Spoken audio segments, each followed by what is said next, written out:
Ponni serial 4 எபிசோடில் பொன்னி இங்கே store ரூமில் ஃபுல்லாக சுந்தரம் வந்து பழைய பீரோலு அப்புறம் டேபிள் எல்லாத்தையும் அடுக்கி வச்சதுனால நம்மளால் இனிமேல் ரூமில் தங்க முடியாது அப்படிங்கிறத பொன்னி புரிஞ்சுக்கிட்டாங்க.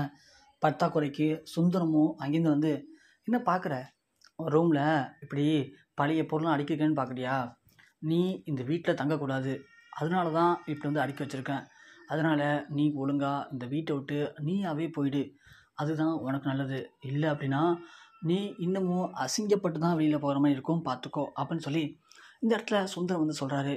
இருந்தாலும் பொன்னி ரொம்பவே ஃபீல் பண்ணுறாங்க.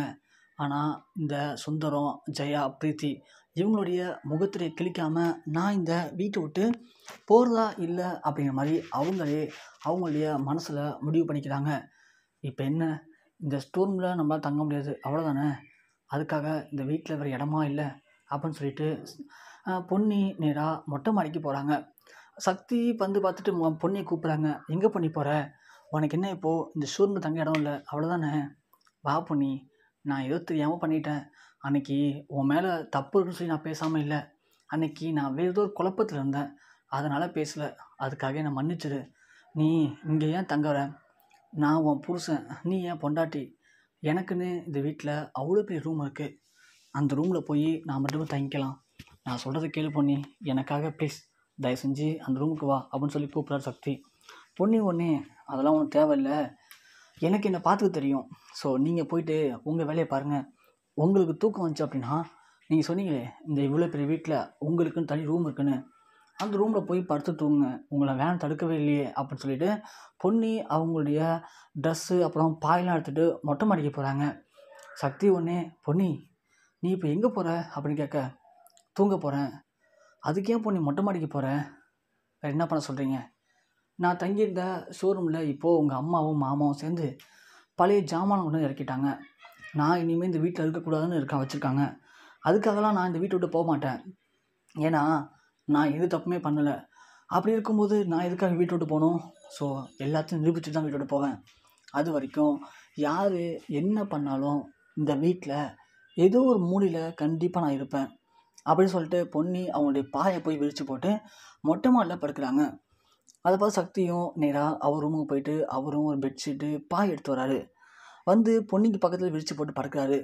அதை பார்த்த பொன்னி, எதுக்காக என்ன பண்ணுறீங்க, ஏன் இங்கே வந்து படுக்கிறீங்கன்னு கேட்க, இல்லை பொன்னி, ஒரே புழுக்கமாக இருக்குது ரூமில், நானும் இங்கே படுத்துக்கிறேன்னு சொல்ல, இங்கே பாருங்கள், நான் இப்போது இங்கே படுக்குன்னு நினச்சிங்க அப்படின்னா ஒழுங்காக இருந்துச்சு நீங்கள் போய் உங்கள் ரூமில் படுங்க, இல்லை அப்படின்னா நான் இங்கேயே படுக்க மாட்டேன், நேராக எழுந்துச்சி போய் வீட்டுக்கு வெளியில் படுத்துப்பேன் அப்படின்னு பொன்னி சொல்லவும் சக்தியால் எதுவுமே பேச முடியல. ஏன் பொன்னி இப்படி பண்ணுற அப்படின்னு கேட்குறாங்க. நீங்கள் சரியாக பண்ணீங்கன்னா நான் சரியாக பண்ணுவேன், நான் சொல்கிறது கேளுங்க, நீங்கள் போய் உங்கள் ரூமில் படுங்க, எனக்கு வந்து இங்கே படுக்க தான் பிடிச்சிருக்கு, நான் இங்கே தான் படுக்க போகிறேன், இல்லை அப்படின்னா நான் சொன்ன மாதிரியே ஏஞ்சி போயிட்டு வீட்டுக்கு வெளில படுத்துப்பேன், பார்த்துக்கோங்கன்னு சொல்ல சக்தி ஒன்று, சரி பொன்னி கோவப்படாத, இப்போ என்ன, நான் இங்கே படுக்கக்கூடாது அவ்வளோதானே, சரி நீ நிம்மதியாக எங்கேயாச்சும் தூங்கு, உன் நிம்மதியை நான் இன்னும் கெடுக்க விரும்பலை அப்படின்னு சொல்லிட்டு சக்தி ஃபீல் பண்ணிவிட்டு ரூமுக்கு போகிறாரு. ரூமில் போய் படுக்கிறாரு, புரண்டு படுத்து பார்க்குறாரு, ஆனால் அவருக்கு தூக்கமே வரல. பொன்னி பாவம் மொட்டை மாடல என்ன பண்ணுறான்னு தெரியல, கொசு கடிக்குமோ, சே அவளுக்கு ஏன் இந்த கஷ்டம், நாம் மட்டும் அன்றைக்கி எல்லோரும் மேலே பழி சொல்லும்போது எய்த்து ஒரு வார்த்தை கேட்டிருந்தோம் அப்படின்னா கண்டிப்பாக எல்லாமே சரியாக இருக்கும், ஆனால் நாம் பண்ண முட்டாள்தனம் தான் இன்றைக்கி பொன்னி இப்படி நரக வேதனை அனுபவிச்சிட்ருக்கா, இதுக்கு ஏதாவது ஒன்று பண்ணியே ஆகணும் அப்படின்னு சொல்லி காலையில் விடிஞ்ச உடனே சக்தி நேராக கிளம்பி போகிறாரு. வெளியில் போயிட்டு திரும்ப வீட்டுக்கு வராரு.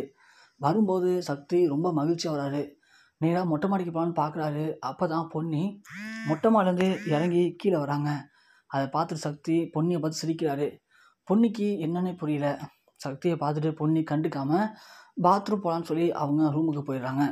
உடனே சக்தி கீழே வராரு. வந்துட்டு எல்லாத்தையும் கூப்பிட்றாரு. எல்லோரும் வந்துடுறாங்க. சுந்தரம் வந்து, என்ன சக்தி என்னாச்சு அப்படின்னு கேட்க, மாமா எனக்கு இப்போ ஒரு ஆதாரம் கிடச்சிருக்கு, இதை கொஞ்சம் பாருங்களேன் அப்படின்னு சொல்லி வீடியோவை போட்டு காட்டுறாரு.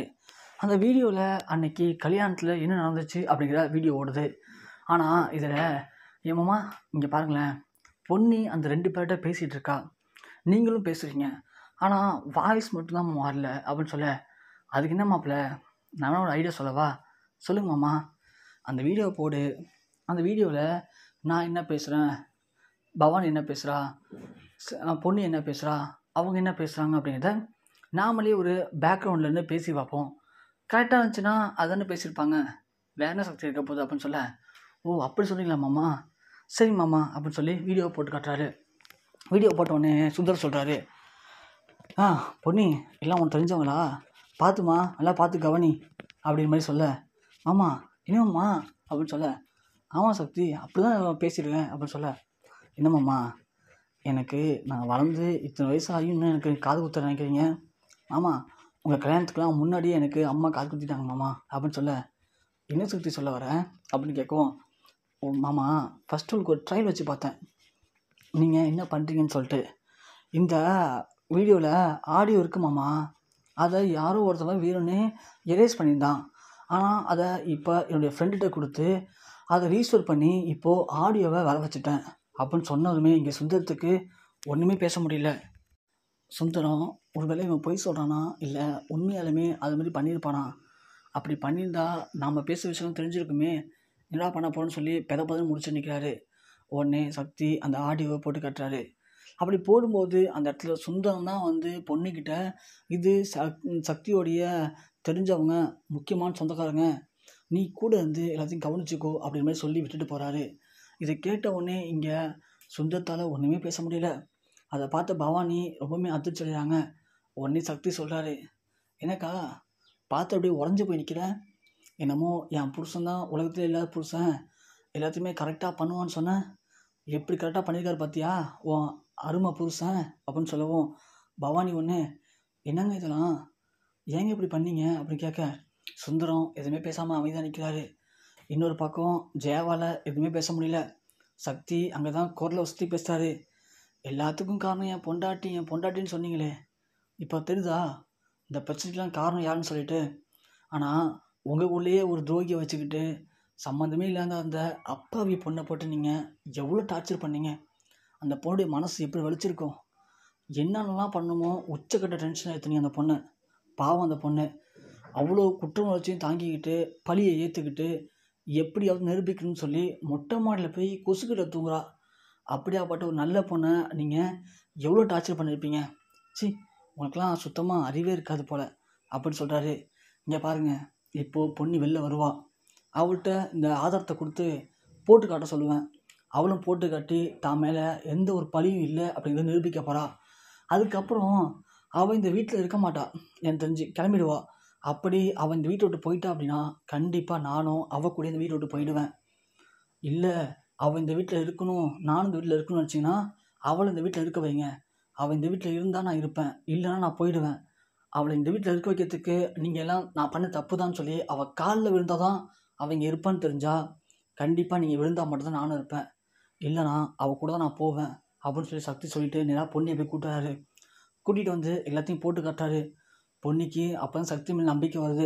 பரவாயில்ல, தனக்காக தான் மேலே ஏற்பட்ட கலகத்துக்காக சக்தி இவர் தான் கஷ்டப்பட்டு உண்மையை கண்டுபிடிச்சிட்டாரு, உண்மையிலேயே இவர் நமக்கு ஏற்ற நல்ல புருஷன் தான் அப்படின்னு தெரிஞ்சுக்கிட்டு பொன்னி ஒன்று போதும், என் மேலே பழியை நான் நீக்கிட்டேன், இனிமேல் நான் இருக்கிறது அர்த்தம் இல்லை, நான் கிளம்புறேன்னு சொல்லவும் பவானி ஒன்று ஓடி வந்து பொன்னி கையை பிடிச்சி அழுகுறாங்க.